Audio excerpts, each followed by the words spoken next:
Blackvale, Mississippi, the air hangs thick with clay dust and river fog. The house breathes even when no one walks its halls. Welcome back. Before we continue, like, subscribe, share.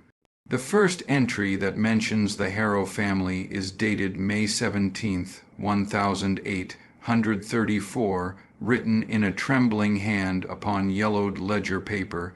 It is signed simply Dr. Elias Gant, resident physician. His script describes a visit to the estate after reports of disquiet and unnatural fits. Afflicting the elder daughter, Eleanor Harrow, age 16, he notes that upon arrival the girl did not blink in the presence of light, and that her younger sister, Margaret, whispered to something that was not there. The Harrow estate sits on the Blackvale Rise, where the marshland opens into a low cotton field.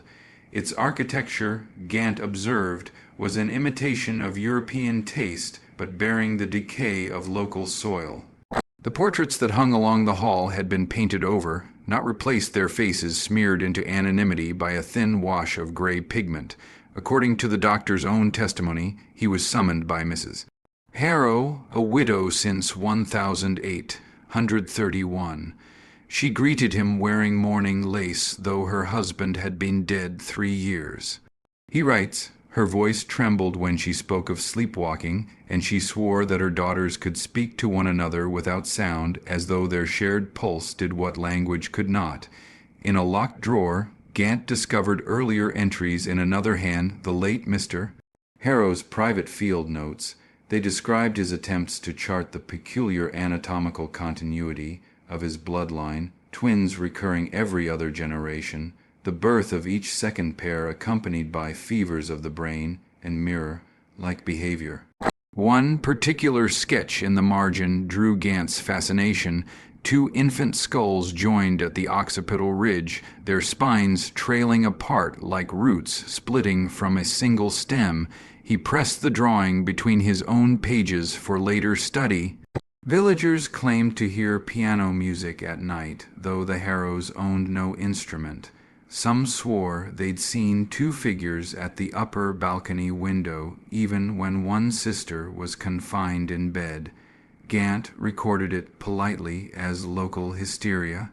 But in a private addendum written weeks later, he confessed, "I cannot shake the impression that one girl's pulse diminishes as the other's strengthens. When Eleanor is fevered, Margaret's skin chills. When Margaret sleeps, Eleanor mouths words that seem borrowed." By midsummer, he prescribed leeches and valerian. Neither worked. The last page of his entry, water-stained and half-torn, ends abruptly. "Tonight I heard the sound again, 2 sets of footsteps descending the stair, though only 1 lantern burned. I shall remain to observe what follows." His pen trailed off there. The next surviving record would not appear until autumn, written in a new hand. The second record was dated October 3rd, 1834, signed by Clara Vance, a midwife and household nurse at Blackvale. Her writing, neat but heavy-handed, suggests formal schooling uncommon for her station. It opens without greeting. Dr. Gant has not returned these 6 weeks. The family insists he left at dawn, yet his horse remains in the lower stable. The girls say nothing, and Mrs. Harrow refuses to enter his room. Vance describes the house as unquiet. The corridors draughtless but filled with murmurs that seem to crawl within the walls. She reports Eleanor standing before the mirror for hours, lips moving silently, while Margaret traced circles into the dust with a fingertip until the grooves formed strange, symmetrical patterns. By this point, the estate's servants had begun leaving one by one. The cook claimed she found animal bones arranged beneath the kitchen floorboards. The stable boy swore that the horses refused to drink from the trough after nightfall, staring instead toward the house as if listening. Vance remained, out of duty or fear of what gossip might follow her departure. In her notes, she began marking times 2:13 a.m., 3:47 a.m., 4:06 a.m., The hours she heard the upstairs doors open without touch. At dawn, she found muddy footprints leading from the hallway to the back porch, always two sets, always bare. She writes, "When I cleaned the floors, the prints return by morning. I have sealed the windows and bolted the entry. Still they come." In one entry dated October 18th, she mentions a locked cabinet discovered in Dr. Gant's room. Inside, his medical ledger, a scalpel wrapped in linen, and a small glass vial labeled Ether Experiment No. 7. Synchronized respiration. The doctor's handwriting in the margins reads, "To determine if shared breath may sustain dual cognition. Observe, inhalation by one twin produces dilation of the other's pupils, suggestive of contiguous nervous impulse. The vial contained nothing but air." Vance's later notes grow unsteady. She begins addressing her entries directly to the absent doctor. "I have kept them fed. I have tried to speak softly, but the house hums like a throat clearing itself. Mrs. Harrow prays longer each night, though her words sound memorized, not devout." Then the tone shifts. Her final entry dated November 2nd, 1834, appears scrawled in candle smoke and ink mixed with water. Elinor sleeps with eyes open. Margaret mirrors her. "I stood between them, and their pupils met not upon me, but through me. Their breath fell in time, slow as the tide. When one exhaled, other inhaled. It was not mimicry, it was exchange." She adds one last line beneath it, nearly illegible. "The doctor was right. One cannot die until the other chooses to stop breathing." After that, no further entries by Clara Vance exist. Her name disappears from county records. By the following winter, Blackvale's census listed only 3 remaining residents: Mrs. Lydia Harrow, Elinor Harrow, and Margaret Harrow. The ledger fell silent at least for a time. The next surviving record from Blackvale Estate bears the date February 9th, 1835. It is a letter written by Dr. Nathaniel Creed, a physician from Vicksburg sent by the parish magistrate to inquire after the disappearance of Dr. Gant and Nurse Vance. His tone is dispassionate, but what he observed betrays a tremor beneath the ink. "The house stands sunken in the earth, as if the clay has grown weary of holding it upright. The odor within damp stone and old tincture suggests the cellar has not been opened in months. The younger girl, Margaret, greets me first. She looks upon me with both suspicion and recognition. I have never met her. She asked, before any pleasantry, whether I had brought more glass. Creed found the elder sister confined upstairs, her wrists bound loosely with linen, not as restraint, but remembrance." Elinor spoke rarely, yet when she did, her words echoed those Margaret had just uttered below, as if 2 mouths shared a single thought. He located Dr. Gant's medical ledgers, preserved in a desk drawer, along with several jars containing specimens labeled only by initials. One jar, cracked at the seal, contained 2 human hearts conjoined by a narrow bridge of muscle. The preservation fluid had evaporated to a faint amber crust. Creed described it as an abomination of study, but compelling in its symmetry. When he questioned Mrs. Harrow about the missing attendants, she replied, "The Lord calls his own in ways we cannot audit," and refused to elaborate further.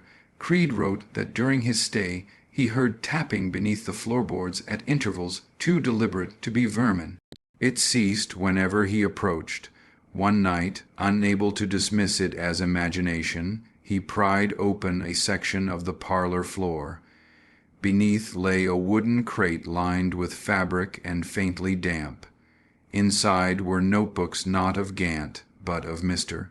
Harrow himself. The entries therein chronicled a series of private anatomical studies, each an attempt to replicate the twin phenomenon through hereditary isolation.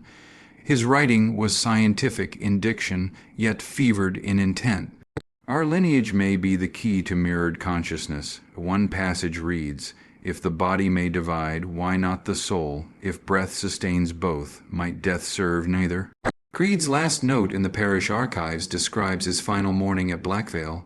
Margaret followed me to the edge of the drive. Her eyes were clear, though her speech was not her own. She said, "Doctor, she can see you now." When I turned back, the upper window shutter moved, though no hand was visible. A voice, faint but familiar, spoke my name from within the empty room. He departed without taking his effects. Weeks later, his office assistant received a parcel by post, a single page from one of the Harrow journals, folded and tied with a length of dark hair. The handwriting was Eleanor's. "Do not separate us again. We breathe as one. We will remain so." After that, the correspondence ends. No further trace of Doctor. Creed exists in county records, though his name appears briefly in a death notice dated June 1835, the cause listed simply as pulmonary failure during sleep. By autumn of 1835, the surrounding parishes had learned to speak of Blackvale only in whispers. Travelers who passed along the old mill road reported lights moving through the fog at impossible hours, a single lantern weaving between the reeds, never reaching the main path. Children were told it was the ghost of Doctor Creed, still searching for his misplaced heart. The elders said worse things had taken his place. The last verifiable account came from Abigail Shaw, a laundress employed briefly at the estate before its final closure. Her statement, recorded by the Vicksburg constable in October, trembles with superstition, but carries the ring of dreadful truth. "Mistress Margaret told me never to enter the cellar, for that was her sister's resting hour. Yet I heard her speaking there after midnight, two voices, sometimes arguing, sometimes whispering in prayer. I swear, sir, I saw a shadow that moved against the lantern's light, as though the flame itself feared her." Abigail claimed that Margaret rarely ate and seldom slept. She spent her nights copying diagrams from the doctor's old journals, sketching nerves, vessels, and the anatomy of the heart in charcoal. When asked what she was drawing, she said softly, "I'm making her whole again." In November, heavy rains flooded the marshlands surrounding Blackvale. The rising water unearthed something near the Westfield fragments of human remains, bone pale against the black mud. The parish sheriff arrived with 2 deputies to investigate. Their report, preserved in the county archives, is brief and strangely evasive. Excavation of the western trench produced several partial skeletons consistent with adult males. One skull exhibits a clean frontal incision. All evidence points to postmortem dissection, not murder. Property owner Margaret Harrow remains in residence, unwell but cooperative. The same night the report was filed, the sheriff's lantern was found extinguished beside the marsh road. No trace of him or his deputies was ever recovered. Within a week, the remaining servants fled.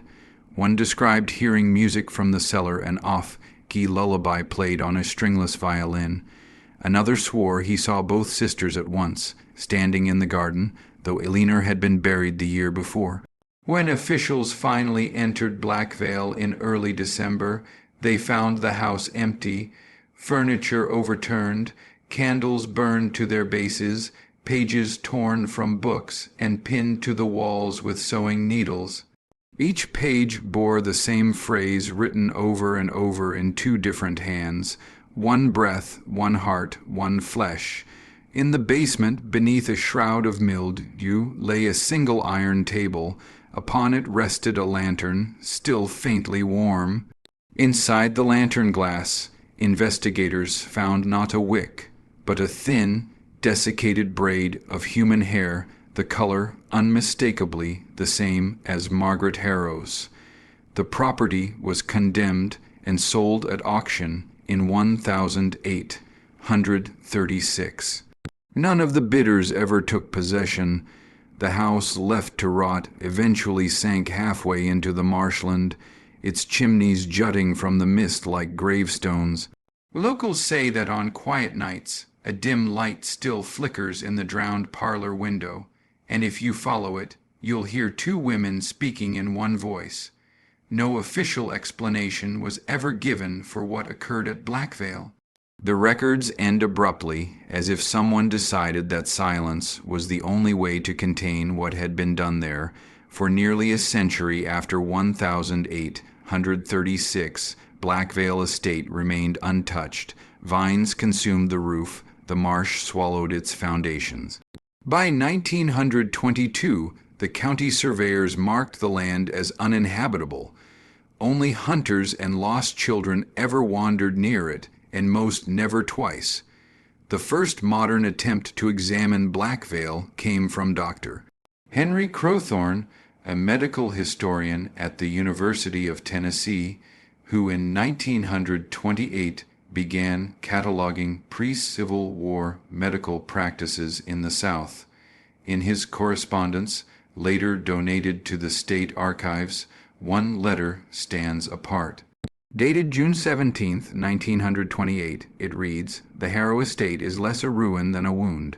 The structure exhales a sickly odor of salt and decay. Beneath the parlor floorboards I discovered remnants of what appears to be a laboratory surgical instruments, preserved tissue samples, and a journal bound in human leather. The writing is inconsistent, part scientific observation, part confession." Crowthorne's assistant, Miss Lydia Ward, documented the find more clinically. "We located at least 8 glass specimen jars containing malformed fetal tissue. Several display evidence of spinal fusion or duplication of limbs. One jar labeled EMH Series Roman 4 contains a partially preserved female infant with 2 vertebral columns but a single rib cage. The handwriting on the label matches that of Margaret Harrow's letters. The discovery caused quiet panic among the university board. The specimens were seized, sealed in numbered crates, and transferred to a locked storage vault at the university hospital. No public report was ever issued. Within a month, Dr. Crowthorne disappeared. His automobile was found abandoned on the road to Vicksburg, the seats stained with salt water, though the nearest tide was 20 miles away.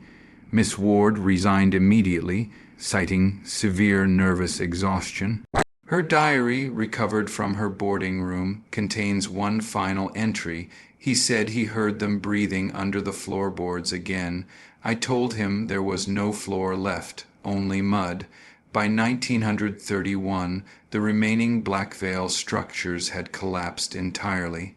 Locals scavenged bricks and beams for firewood, though several claimed that the wood hissed like wet flesh when burned. One salvager kept a framed sketch from the ruins, a drawing of 2 women standing side by side, their faces half erased. On the back, faint pencil lines read, "Abide together or not at all." The journal Crowthorne described has never resurfaced, though fragments were rumored to circulate among private collectors during the 1950s. In 1978, a sealed parcel labeled BH Archive Do Not Catalog was logged into the university's basement records. When opened in 1992, it contained several wax cylinders of unknown origin and one unmarked glass vial holding a murky gray liquid. Testing revealed traces of mercury and human protein. Today, the site of Blackvale lies beneath a tangle of cattails and stagnant pools. Only the chimney stones remain visible, marking where the parlor once stood. Yet each spring, when the marsh thaws, locals say the air carries a faint hum as if a violin string were vibrating beneath the mud. Some nights, fishermen claim to see the lantern again, gliding soundlessly across the water. When they call out, it stops. When they approach, it vanishes, leaving only ripples that smell faintly of iron and lilac. The County Historical Society has sealed the area as hazardous terrain, though their files list the reason as biological instability, but the few who have read Crowthorne's letters know better. They understand that what happened in 1835 was not merely murder or madness. It was an unfinished experiment, and some experiments, when buried, only learned to grow new roots. The existence of the crowthorn wax cylinders remained a rumor for decades until 2003, when the basement archive of the University Hospital was renovated after flooding. Among the catalogued debris were 5 sealed tins, their surfaces etched with salt stains and the faint impression of initials H.C. Each tin contained a brown cylinder, fragile but intact. The recordings were transferred by audio historian Dr. Melinda Voss, who described the process as a professional obligation that became a personal haunting. The following transcript is reconstructed from her typed notes, dated April 12, 17, 2003. Cylinder, I June 19, 1928. The specimen labeled EMH, Roman 4, continues to produce vibration at low temperature. I am uncertain if this is chemical or muscular. There are no lungs, yet the tissue trembles. Miss Ward insists we rebury the remains. I will not. The Harrow notes describe the phenomenon, cellular persistence beyond cardiac failure. I must test it. Cylinder Roman 2, June 21, 1928. During the night I heard whispering in the vault. 2 voices, not distinct, yet patterned like speech. Lydia swears she heard nothing. The vibration resumes each evening precisely at 1:13. Cylinder Roman 3, June 23, 1928. The lantern light, the same described in parish folklore, appeared in the corner of the vault tonight. It pulsed in rhythm with my own heartbeat. The air tasted metallic. The specimens were dry when I sealed them, yet condensation has begun forming inside the glass. Cylinder Roman 4, June 24, 1928. It spoke my name. Cylinder V was too degraded to restore fully. What remains is a 10-second hiss, followed by a faint, high tone that oscillates irregularly before cutting to silence. The waveform, when digitally visualized, reveals something peculiar. 2 identical curves mirroring each other like twin lungs. Dr. Voss's commentary, recorded later that year for a symposium that never aired, reads, "The crowthorn cylinders are the earliest known example of tissue-reactive resonance, but there's something else, something human. I'm not sure these are recordings of sound. They may be sound as evidence of life." Her colleague, Professor Daniel Keene, recalled that during playback sessions the room temperature dropped nearly 10 degrees, and the power flickered each time Cylinder Roman 3 reached the phrase "the lantern light." Within months, Dr. Voss resigned her post, citing severe recurring auditory hallucinations. She moved to Vermont and was never heard from again. In 2007, a graduate intern re-examined the cylinders and found faint residue under the wax. Chemical analysis confirmed traces of human DNA, 2 distinct maternal signatures. The sample degraded before full sequencing could occur. The university quietly resealed the tins and reclassified them as religious artifacts to prevent further testing.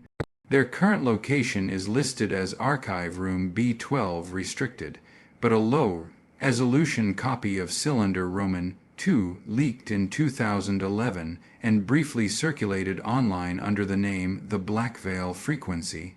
Listeners described nausea, dizziness, and in some cases hearing 2 women humming in perfect harmony behind the static.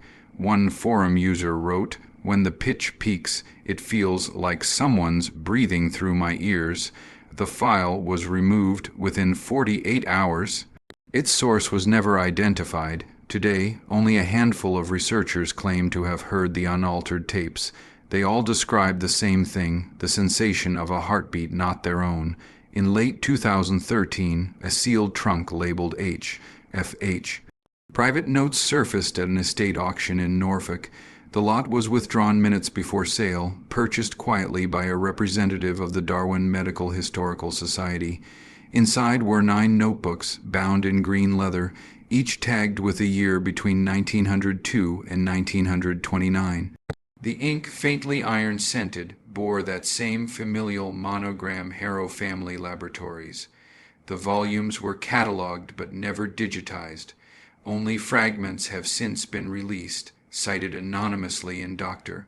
Pruitt's 2015 paper on hereditary resonance disorders. The excerpts tell of research far outside the limits of anatomy or faith. We have mapped not the heart, but its shadow.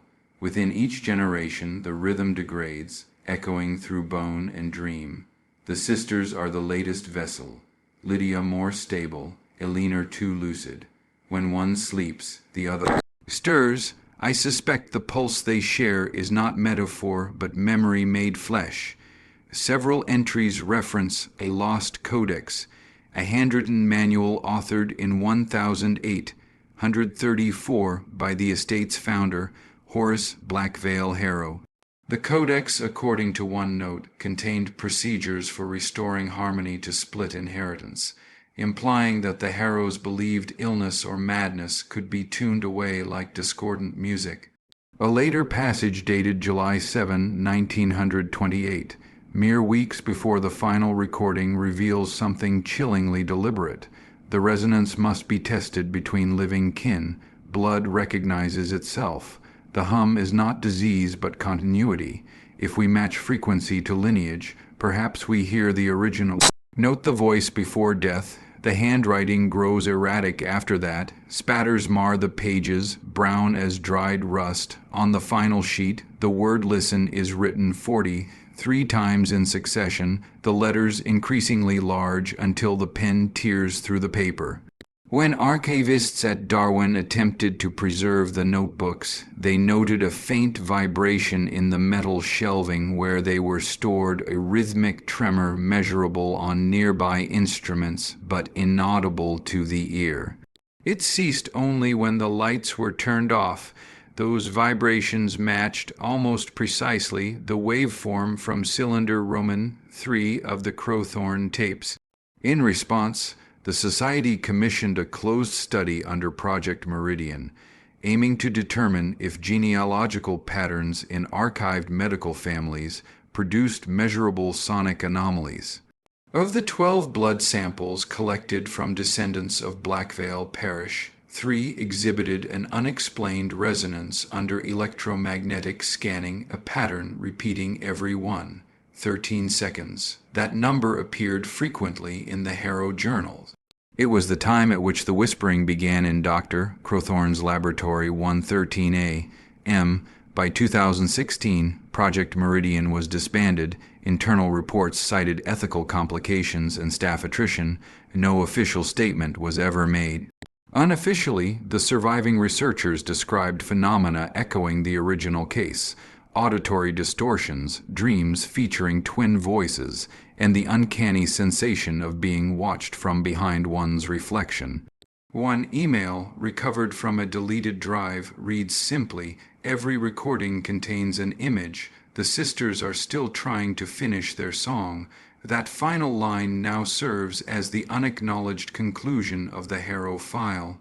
The notebooks remain sealed, and the codex has never been located, but a persistent rumor circulates among collectors of medical ephemera that the codex is binding him. It's a low hum when handled, like a tuning fork struck in an empty cathedral. It seems the Harrow legacy was never about disease or devotion.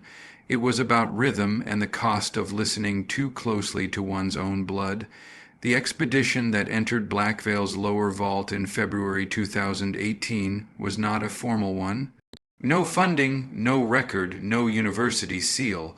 3 individuals only: Dr. Alaric Morrow, acoustician, Catherine Pruitt, medical historian, and Jonas Keene, the same technician who had restored the Crowthorne cylinders 15 years prior. They reached the Harrow estate under the pretext of surveying mineral decay. The manor itself was ruinous halves, wallowed by bramble and wet rot. Its central staircase collapsed into the earth like a throat. Beneath the chapel floor lay the hatch mentioned in the 1928 notebooks, the place of stillness where the hum rests. At 02:47 a.m., Morrow began recording. Audio log 02:52 Pruitt. Temperature drop confirmed, 9 degrees. Morrow: resonance is ambient, not echo. There's no reflection here it's emitting. Keen, something's wrong with the mic. The waveform's doubling back, static, two overlapping heartbeats. Inside the vault, they found glass canisters identical to those described in the Harrow journals. 6 remained intact, arranged in a crescent around a rusted metal chair bolted to the floor. A narrow table stood nearby, its surface engraved with diagrams of the human thorax, annotated in Latin, vox sanguinis, memoria cordis.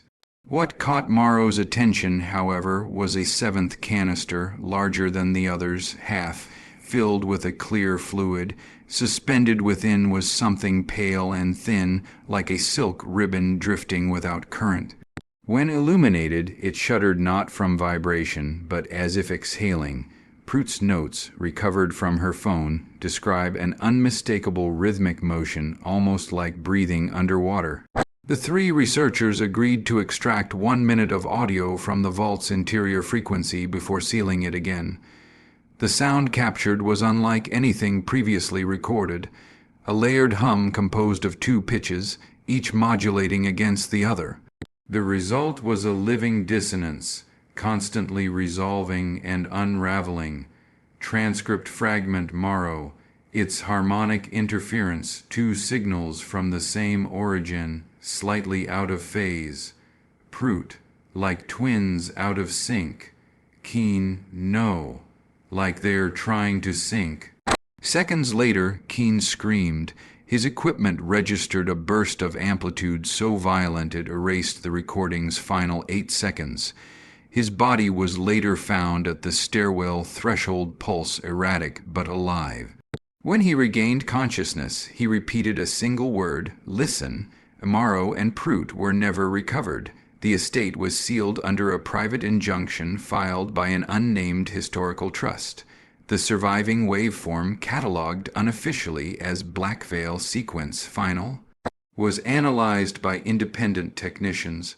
The spectrogram revealed 2 faint voice, like contours buried in the low frequencies. When slowed, they form alternating syllables, Eli, Dior, Eli, Dior. Experts dismiss this as pareidolia, the human brain forcing meaning from chaos. But among those who heard it in full, many reported identical dreams, standing in shallow water beneath stone arches, a pulse echoing through their teeth. In the months following, a fine layer of condensation appeared inside the sealed recording drive, though the casing remained unbroken. The moisture tested positive for trace hemoglobin. Dr. Morrow's field bag, found outside the estate's perimeter, contained a final page of handwritten notes. The hum is not residual, it's recursive. Each time it's played, it learns the listener's rhythm and answers in kind. It will never stop seeking equilibrium. The page ends abruptly, as though the pen was pulled from his hand mid-stroke. Within weeks of the Blackveil expedition, the recordings began to spread in ways no one could trace.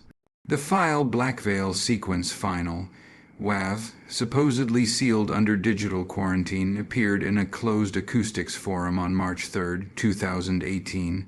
The upload bore no user tag, no IP signature, just a title line reading, Harmonic Bloodline Sample 4. Those who downloaded it reported the same symptoms within 24 hours. A faint vibration in the jaw, muffled hearing, irregular heartbeat. Most dismissed it as suggestion. Others described waking in the night to the sound of 2 breaths in unison, one always half a beat behind their own. By the end of that month, the Darwin Society server hosting the Harrow archives collapsed. Every audio file corrupted except one. The sole surviving document was a 30-second clip of Dr. Crowthorne's cylinder Roman II, now merged with the modern waveform. The interference produced what investigators called self-similar recursion, the same pulse nested infinitely within itself, like a digital matryoshka. Acoustic engineers attempting to isolate the frequencies discovered that the signal changed slightly each time it was played, adapting to the listener's biometric rhythm. One technician described it as a living algorithm that breathes with you. He later suffered cardiac arrest while reviewing spectrogram data. Meanwhile, field reports emerged from Blackvale Parish. Residents claimed to hear humming through their radiators, their cellars, even their teeth. Livestock refused to approach the old estate. Children spoke of two ladies singing under the mud. An emergency statement from the Norfolk Heritage Office referred only to contaminated resonance phenomena. No explanation followed. In June 2018, audio researcher Dr. Callum Finch uploaded a YouTube analysis of the Blackvale signal. The video lasted 8 minutes. In the final seconds, his pupils dilated until nearly black, and his speech slowed to a rhythmic cadence matching the waveform's oscillation. The clip vanished hours later. Finch's account was deleted. The next morning, subscribers reported receiving an automated email titled "Listen Back." Attached was a 6-second sound file. The sender field reads simply L. Harrow. The sound, when amplified, formed a pattern identical to a human heartbeat at rest, yet medical scanners later confirmed it corresponded to no known cardiovascular rhythm. It was slower, deeper, almost subterranean. That same week, a low tremor shook the Blackvale grounds, exposing part of the vault ceiling. Drone footage showed hairline fractures glowing faintly in the stone, as though light were pulsing beneath it. Authorities sealed the area again, this time with concrete, but residents still report vibrations in the soil on windless nights, perfectly timed to 1 minute and 13 seconds apart. A recovered notebook from Jonas Keene's apartment contained drawings of circular waveforms and a single annotation: "Every twin requires reflection. We gave it to them. Following this, Keene disappeared." Only his headset remained, the ear cushions soaked through with condensation. By October 2018, all remaining members of Project Meridian were either deceased or missing. The Darwin Society officially dissolved. No further mention of the Harrow case appears in public archives, yet fragments of the sequence persist online, uploaded endlessly, distorted beyond recognition. When sonograms of the noise are inverted, faint outlines of two faces emerge, one looking outward, one inward. Audio analysts call this digital ghosting. Those who have heard it firsthand use another term. They call it the breathing of the blood. By November 2018, what remained of the Blackvale investigation had dissolved into rumor. Official statements cited audio contamination, neurological interference, and finally, silence. But among the few who handled the material, a shared conviction lingered. The resonance wasn't ending, it was evolving. Archivist Helen Marin, last custodian of the Darwin materials, began digitizing the physical notebooks for private preservation. She documented each with gloved care until she reached volume Roman 9, the final ledger dated 1929. The cover felt faintly warm, like sunlit stone. Within the first page, a note written in tremulous ink read, "When the hum finds its echo, the body will forget to stop." She turned the page, and the air in the room seemed to pulse. The waveform on her monitor shifted without input oscillating, exactly at 1:13 seconds intervals. Her equipment wasn't recording. The hum was coming through the power itself. Later that night, Helen's neighbors reported the sound of singing beneath the floorboards. Two female voices, soft, patient, endlessly repeating the same 4 tones. Her laptop was found still running. On its screen, a waveform scrolled upward instead of sideways, forming a column of sound like a spine. At the top of the graph, 4 words appeared, typed though no keyboard had been used: "We are harmony now."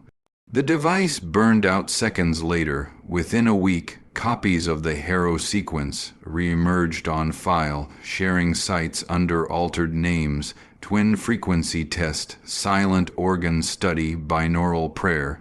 Each differed slightly, but all shared the same hidden metadata, the initials EH and L, H, Digital forensics traced the earliest route load to a router registered near Norfolk, the coordinates matching the ruins of Blackvale Estate. Yet there was no power connection there, no lines, no signal, just earth. Satellite imagery taken months later revealed circular depressions across the surrounding fields, concentric and symmetrical, like ripples frozen in soil.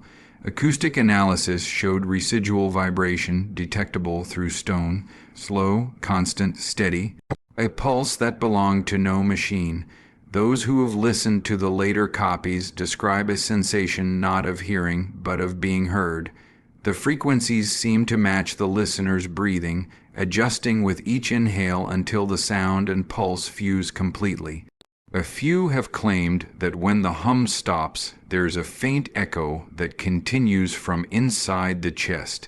It has since been theorized that the sisters' final experiment was successful, not resurrection, not haunting, but preservation by resonance. A life stored not in flesh, but in rhythm, and so the Harrow legacy persists, passed not through blood, but through sound, each playback, each whisper, a transfusion of pattern, carrying the twins forward one listener at a time. If you've listened this far, you may already be part of it. The remaining archives of the Darwin Society are sealed under indefinite restriction. The location of the original cylinders, notebooks, and vault remains undisclosed. But rumors endure that the hum sometimes returns on clear nights, faint as breath against glass, marking 1 minute and 13 seconds exactly. It is said that if you stand in silence long enough, you can feel it beneath your ribs, a double heartbeat, slightly out of sync, waiting to find its twin, and when it does, the air itself will begin to sing.